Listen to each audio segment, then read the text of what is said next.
Assalamualaikum warahmatullahi wabarakatuh. Di sini saya akan menjelaskan materi manajemen keuangan tentang manajemen piutang. Definisi manajemen piutang. Piutang adalah tagihan kepada pihak lain di masa yang akan datang karena terjadinya transaksi di masa lalu. Piutang juga dapat diartikan sebagai tagihan kepada perorangan atau badan yang timbul dari penjualan barang atau jasa yang secara kredit. Penjualan kredit tidak segera menghasilkan penerimaan kas, tetapi menimbulkan piutang langganan, dan barulah kemudian pada hari jatuhnya terjadi aliran kas masuk, cash inflows yang berasal dari pengumpulan piutang itu. Bagian-bagian piutang secara umum, piutang diklasifikasikan sebagai berikut.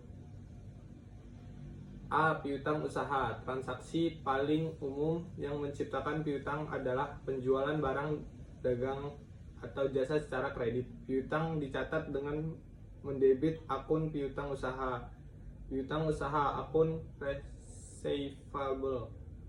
Semacam ini normalnya diperlukan akan tertagih dalam periode waktu yang relatif pendek seperti 30 hari atau 60 hari. B. Wasel tagih. Wasel tagih adalah jumlah yang terutang bagi pelanggan di saat perusahaan telah menerbitkan surat utang formal.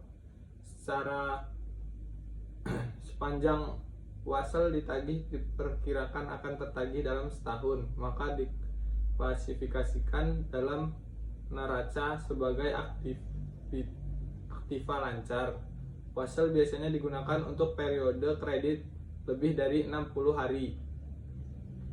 C. Piutang lain-lain. Piutang lain-lain biasanya disajikan secara terpisah dalam neraca. Jika piutang ini diharapkan akan tertagih dalam 1 tahun, maka piutang tersebut diklasifikasikan sebagai aktiva lancar. Jika penagihan lebih dari 1 tahun, maka aktiva ini diklasifikasikan sebagai aktiva tidak lancar dan dilaporkan dengan judul investasi. Piutang lain-lain meliputi piutang bunga, piutang pajak, dan piutang dari pejabat atau karyawan perusahaan. 4 faktor yang mempengaruhi piutang. Menurut Prianto, faktor-faktor yang mempengaruhi besar kecilnya investasi dalam piutang usaha adalah volume penjualan kredit. Makin besar proporsi penjualan kredit dari keseluruhan penjualan, memperbesar jumlah investasi dalam piutang. Dengan makin besarnya volume penjualan kredit setiap tahunnya, berarti bahwa perusahaan itu harus menyediakan investasi yang lebih besar lagi dalam piutang. Kedua, syarat pembayaran penjualan kredit. Syarat pembayaran penjualan kredit dapat bersifat ketat atau lunak. Apabila perusahaan menetapkan syarat pembayaran yang ketat, berarti bahwa perusahaan lebih mengutamakan keselamatan kredit daripada pertimbangan profitabilitas. Ketiga, ketentuan tentang pembatasan kredit. Dalam penjualan kredit, perusahaan dapat menetapkan batas maksimal atau bagi kredit yang diberikan kepada para pelanggannya. Semakin tinggi plafon yang ditetapkan bagi masing-masing langganan, maka semakin besar pula dana yang diinvestasikan dalam piutang. 4. Kebijakan dalam mengumpulkan piutang. Perusahaan dapat menjalankan kebijakan dalam mengumpulkan kebijakan ini secara aktif, mempunyai pengeluaran yang lebih besar untuk membiayai kegiatan pengumpulan piutang tersebut dibandingkan perusahaan yang menjalankan secara pasif. 5. Kebiasaan pembayaran dari para pelanggan. Ada sebagai pelanggan yang mempunyai kebiasaan untuk membayar dengan menggunakan kesempatan mendapatkan cash diskon, dan ada sebagian pelanggan yang tidak menggunakan kesempatan ini.